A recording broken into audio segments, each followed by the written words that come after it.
이 두 사진에서 보시는 것처럼 피부 노화의 가장 큰 원인이 자외선이고, 자외선 차단을 적극적으로 하는 것이 우리가 피부 노화를 적극적으로 예방할 수 있는 방법이 아닌가 생각되는데요. 약간 건성 피부를 가지신 분은 자외선 차단제가 좋고요. 그 반면에 유분기가 많고 지성 피부이신 분, 그리고 여드름이 있는 분들, 이런 분들은 제품으로 쓰시는 게 중요하지 않나 생각됩니다. 손으로 바르면 또 묻고 불편하지 않습니까? 이런 경우에 저는 한 팁을 말씀드리면,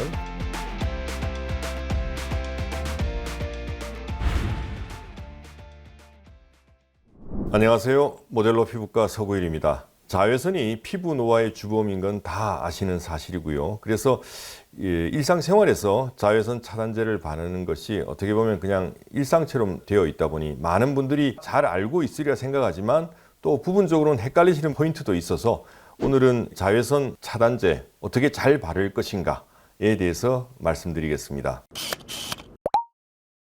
피부 노화의 가장 큰 원인이 자외선인 것은 여러 가지 논문이나 이런 데서 다 나와 있지만, 이 사진은 1990년대 말에 우리나라 노인에 있어서 피부 노화의 원인이 뭔가에 대해서 연천지구 노인들을 대상으로 조사해 본 결과, 이분처럼 평생 밭일을 하신 60대 분의 자외선에 노출된 살과 그렇지 않은 속살이 이렇게 피부 노화가 엄청난 차이가 난다는 것을 잘 보시는 사진이고요. 두 번째 피부 노화의 주범은 담배였습니다. 2.5배 더 증가시키는 것으로 되어 있고요. 자, 이 사진은 미국의 트럭 운전사입니다. 30년을 자외선 차단제를 안 바르고 운전한 결과 창문 쪽에 있는 이 왼쪽은 이렇게 피부 노화가 굉장히 심하게 진행이 된 반면, 그렇지 않은 쪽은 덜 진행이 됐다는 센세이셔널한 그런 사진이 아닐 수 있습니다. 이 두 사진에서 보시는 것처럼 피부 노화의 가장 큰 원인이 자외선이고, 자외선 차단을 적극적으로 하는 것이 우리가 피부 노화를 적극적으로 예방할 수 있는 방법이 아닌가 생각되는데요.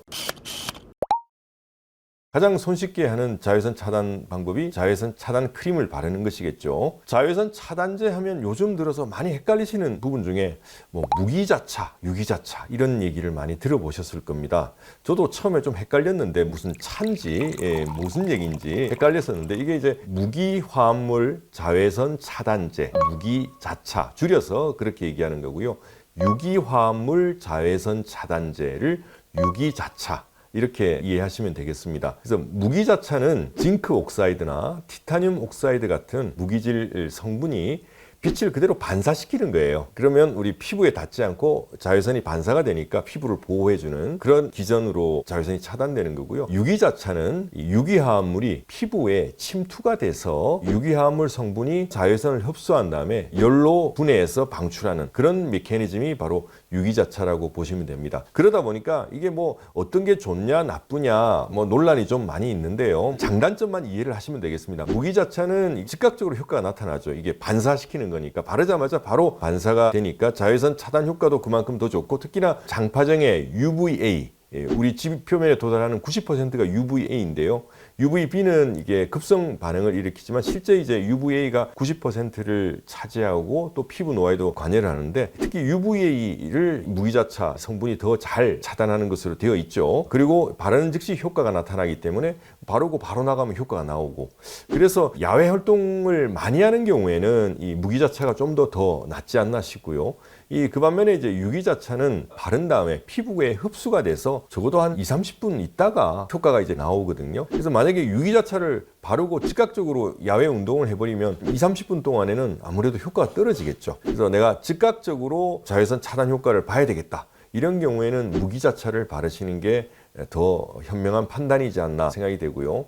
다만 무기자차는 이게 징크 옥사이드, 티타늄 옥사이드가 바르다 보면 약간 백탁 현상, 뭉침 현상 그런 게 좀 있어 좀 하얗게 되는 경향이 있어요. 그래서 그런 거를 싫어하시는 분들은 이 무기자차보다는 좀 발림성이 좋고 약간 티가 덜 나는 유기자차를 선호하는 경향이 있고요.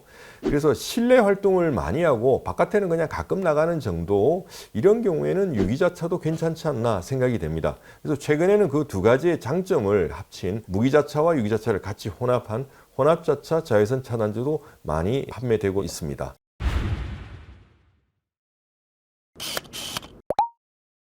종류가 굉장히 많다 보니까 어느 정도 세기의 차단제를 발라야 될지 좀 고민스러우실 텐데요. 이 자외선 차단 지수를 나타내는 게 급성 반응을 일으키는 자외선 B는 SPF라 그래서 Sun Protection Factor라고 해서 숫자로 그걸 표현합니다. 그래서 SPF 30이라 그러면 쉽게 얘기하면 한 30배의 차단 효과가 있다. 내가 만약에 30시간을 바르고 노출이 되더라도 안 바르고 1시간 노출한 효과나 비슷하다. UVA는 어떻게 차단 효과를 나타내냐면 PA라는 것으로 PA 1 포지티브, 2 포지티브에서 4 포지티브까지 이렇게 나와 있습니다.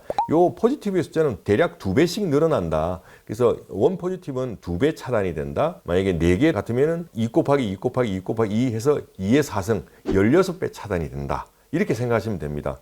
그래서 뭐 야외 활동하는 경우에는 지수상으로는 SPF 50 플러스라는 표현이 있어요. 그러니까 현재 우리나라 식약처에서는 50 이상은 표시를 따로 하지 않는 것으로 되어 있고 50까지만 하고 50이 넘으면 그냥 50 플러스 50 이상이다 이렇게 표시가 되거든요. SPF는 50 이상, 그리고 UVA를 차단하는 PA는 4 플러스 이렇게 표시된 제품을 쓰시는 게 좋지 않나 싶고, 평소에 그냥 일상생활에서 쓰시는 정도는 저는 SPF 30 정도면 충분하다. 그리고 뭐 PA 같은 경우도 한 3 플러스 정도, 뭐 이 정도면은 충분히 차단은 되는 거다 이렇게 생각하는데, 만약에 뭐 그런 걸 일일이 구분하시기가 어려우니까 사실은 SPF 50이나 PA 4불 정도 되는 그런 제품 중에서도 자기한테 맞는 제품을 사시는 게 좋지 않을까 생각이 됩니다.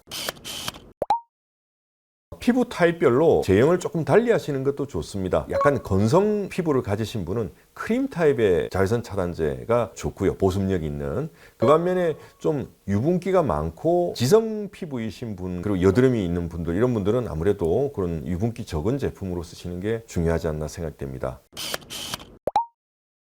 그리고 자외선 차단제를 아침에 한번 바르고 그걸로 땡 이런 분들도 꽤 있는데요. 자외선 차단제가 땀이 나면서 씻겨 나가고, 특히 뭐 물놀이라든지 등산하면서 땀을 많이 흘리게 되면 점점점 이게 씻겨 나가거든요. 그래서 이런 경우에는 한 2시간마다 덧발라 주시는 게 좋고요. 특히나 자외선이 제일 강한 시간이 오전 11시에서 2시 사이, 요 사이가 제일 강합니다. 그렇기 때문에 아침에 한번 발라 가지고는 요 제일 강한 시간을 피할 수가 없고 그냥 넘어갈 수가 없기 때문에 이 시간대는 꼭 중간에 한번 발라주셔야 된다. 손으로 바르면 또 묻고 불편하지 않습니까? 이런 경우에 저는 한 팁을 말씀드리면 쿠션으로 나온 게 많이 있습니다. 이런 것들도 뭐 자외선 SPF 한 50 이상, 뭐 PA 뭐 3 플러스나 4불 되는 제품들이 많이 있기 때문에 그런 걸 가지고 퍼프로 이렇게 터치를 하면은 충분히 손에 묻지 않고도 간편하게 덧바를 수 있습니다.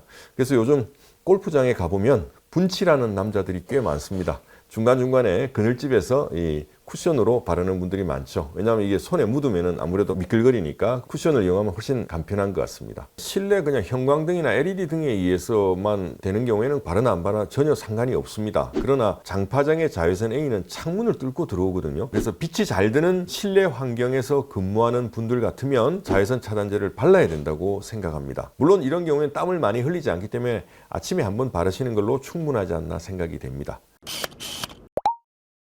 창문이 없는 공간에서 치료하고 진료하고 이러기 때문에 평소에는 저는 바르지 않습니다. 그러나 이제 야외 활동할 때는 무기자차 차단제를 주로 바르고 또 이제 그걸로는 아무래도 타더라고요. 왜냐하면 아무리 PA 폭불 이런 제품을 써도 이게 16배 차단이잖아요. 근데 만약에 골프를 한 5시간 뭐 이렇게 친다고 치면은 그걸 시간으로 계산하면 300분이잖아요. 300분의 16분의 1로 나눠 보십시오. 그러면은 20분간 땡볕에 노출되는 거나 마찬가지예요. 그래서 저는 3년 전부터 자외선 차단 마스크를 아예 쓰고 그걸로 해결 안 되는 부분, 관자놀이 부분이나 귀 이런 부분은 차단제를 꼭 바르죠. 제가 재밌는 사진 하나 보여드리면 60대 초반의 프로 골퍼 분의 귀입니다. 보시면 귀가 까뭇까뭇하니 저렇게 색소 침착이 와 있고 귀 앞쪽으로, 그리고 귀에 쪼글쪼글하게 잔주름이 돼 있지 않습니까? 보통 우리가 골프를 하면서 남자들이 대개 얼굴에만 차단제를 바르지 이런 귀 앞이나 귀는 안 바르거든요. 저걸 저렇게 계속 전혀 안 바르게 되면 피부가 저렇게 되는 거죠.